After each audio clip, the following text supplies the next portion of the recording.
নমস্কার।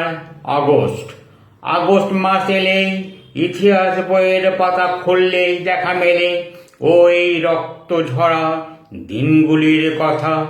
মাতঙ্গী হাজরার নেতৃত্বে সেই 1942 সালে রক্ত ঝরা বিপ্লব।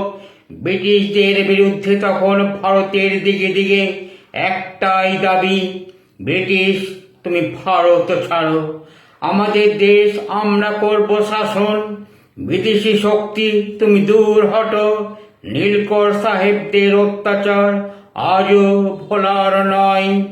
বিরসা মুন্ডা, সিধু কানহুর বিদ্রোহ ব্রিটিশদের বিরুদ্ধে আজও স্বর্ণাক্ষরে লেখা।